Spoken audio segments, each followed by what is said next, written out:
All these people working together to help me. Mr. Serial Killer. Make that Mr. Serial Killer and Son.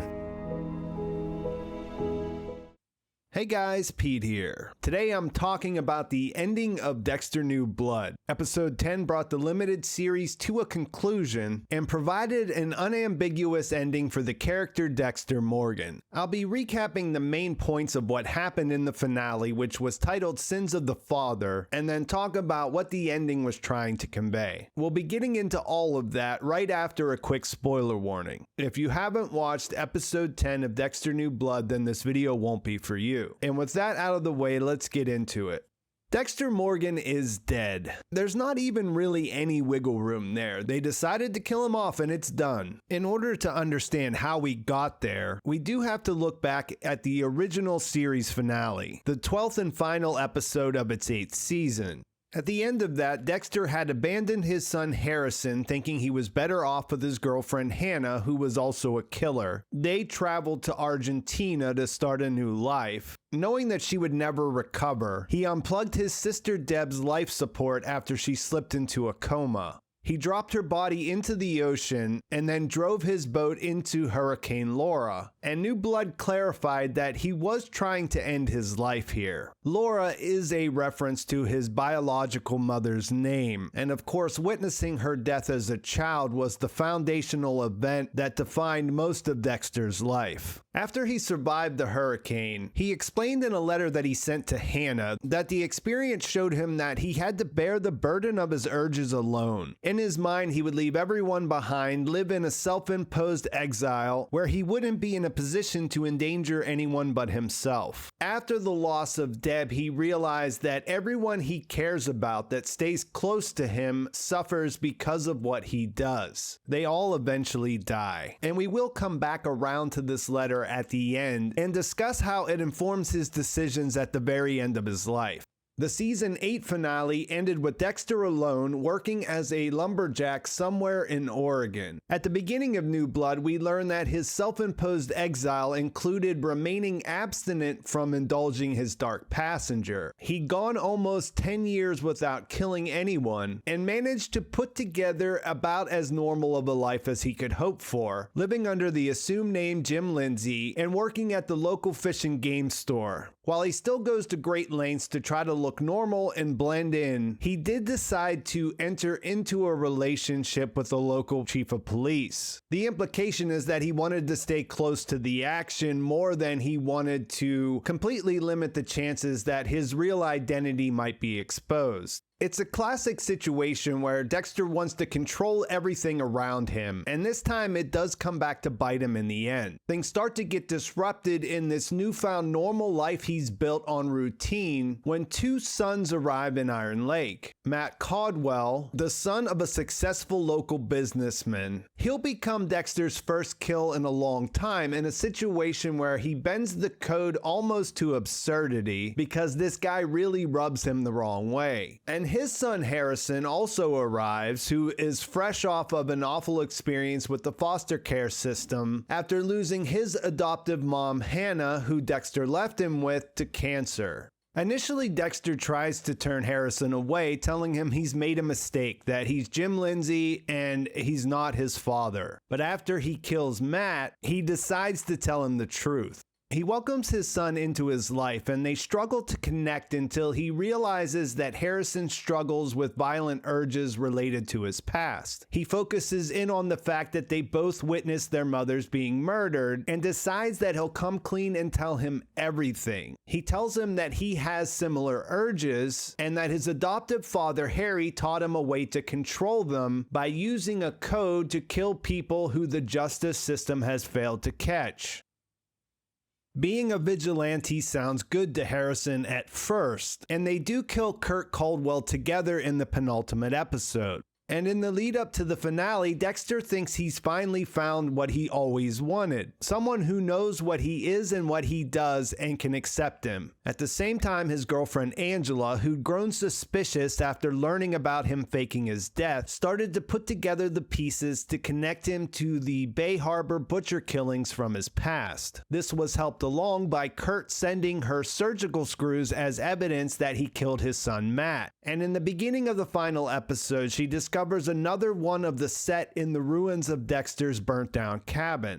That will lead to his arrest, but before she's able to do that, we get our first glimpse of how the Kurt kill has changed Dexter's mindset. He's looking around and notices how many nice and helpful people live in Iron Lake and realizes that they'll have to leave in order to have more victims. Harrison is reluctant because he finally feels like he fits in somewhere, but Dex explains they'll need to satisfy their urges to keep the dark passengers at bay. It's in this moment that you realize that this is more about his desires than what's best for his son. Angela takes him into custody, and you see the moment when she loses any doubt she might be wrong. As he hears the charges, Dexter says Matt's dead, and the effortlessness of the lie seems to confirm her suspicions. He's booked as Dexter Morgan, not Jim Lindsay, and when they sit down for the interview, she says, "Hello, Dexter Morgan," which is a nice callback to the Trinity Killer. She presents him with the evidence she has, which to his credit isn't very strong, and he does his normal routine of doing a pretty good job of talking his way out of it. He makes a fairly compelling case, thinking on his feet after hearing her working theory and using the fact that Kurt had a grudge against her for his arrest. It all ties into him burning down the cabin so the screw would be found, and when he pivots to try to start talking about the problems she's having related to learning about Iris, he really pushes a button, which prompts Logan to come in and break things up. When Logan and Angela talk, he points out that Dexter's story is plausible enough to sway a jury, and therefore a DA will be hesitant to file charges. Of course, she has a lot more on her mind because of her investigation into his connection to the Bay Harbor butcher, but she still isn't ready to mention those suspicions and holds back on this initially because she feels like she needs to be sure this time. Dexter is allowed to meet with Harrison for 5 minutes, and he explains that he has nothing to worry about because it's not related to Kurt, and assures them that he's been in tougher spots before and that they'll get out of it. They hug, and he tells them that the world needs us, implying that the world needs this kind of vigilante justice that only they can deliver. And you can see that this doesn't have the intended effect on Harrison. He looks conflicted about it. Logan and Harrison have a moment in his room at the tavern, and basically, he realizes what a good guy he is. Angela decides to call Batista and ask about the Bay Harbor butcher case. She asks him if he believed that Dokes really did it, which he did at the time, but he also brings up that his ex-wife, Maria LaGuerta, thought that it was Dexter Morgan, only he died years ago. She sends him a picture of them together to show that he's still alive, and he immediately says that he'll be there first thing tomorrow morning and he'll be bringing everything he has.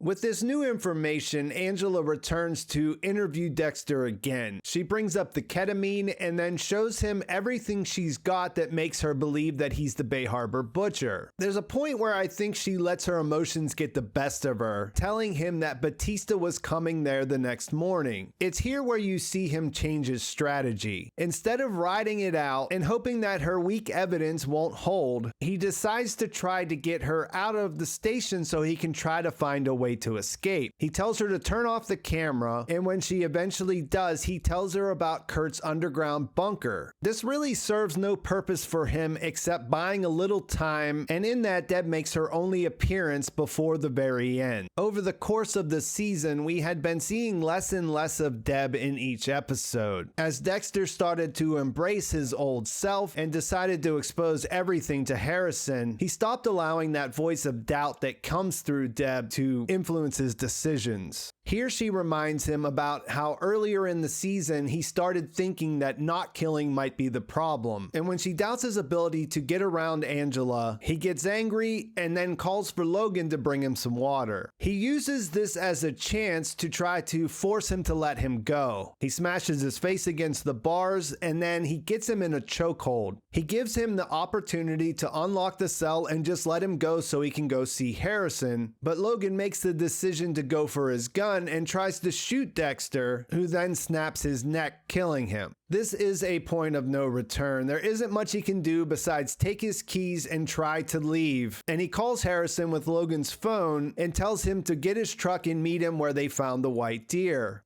At the same time, Angela arrives at Kurt's cabin and finds the bunker. She goes inside and discovers all the bodies in the trophy cases, and after putting everything together and seeing Molly Park's body there, she comes up to call for backup. She obviously can't reach Logan, so she calls Teddy and finds out that he hasn't talked to him in the last hour. She rushes back to the station to find his body and learns that Dexter escaped.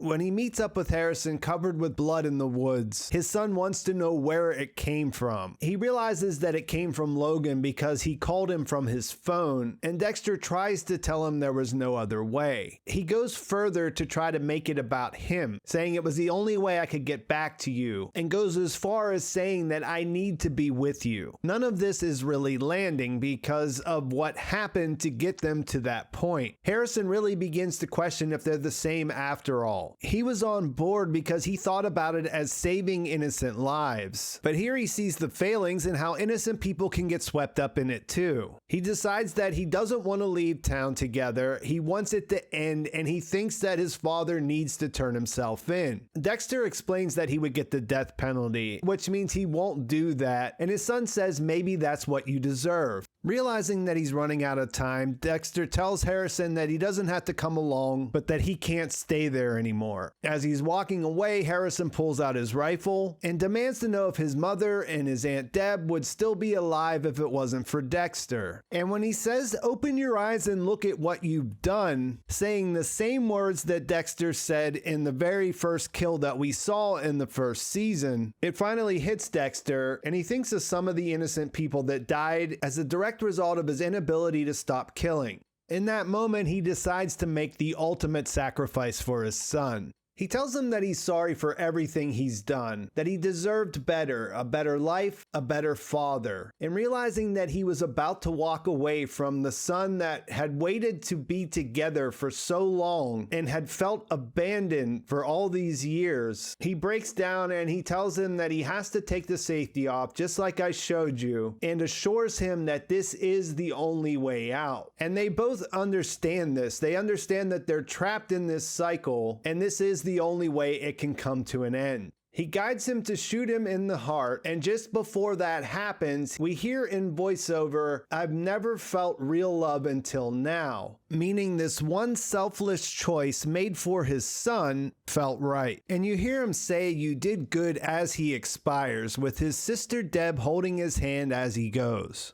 Angela shows up and tells Harrison to get out of there. She gives him some cash, tells him to take the truck, gives him directions, and tells him never to come back. She cleans off his prints and calls it in to take responsibility for it herself. We see that he has Kurt's cash, and when he's getting ready to leave the scene, he sees the letter that Dexter sent to Hannah. This reminds the viewers that he had already come to this conclusion before Harrison re-entered his life. As we hear him read it in voiceover, we understand that he went against his own plan and welcomed Harrison back into his life because he couldn't bear to send him away in that moment.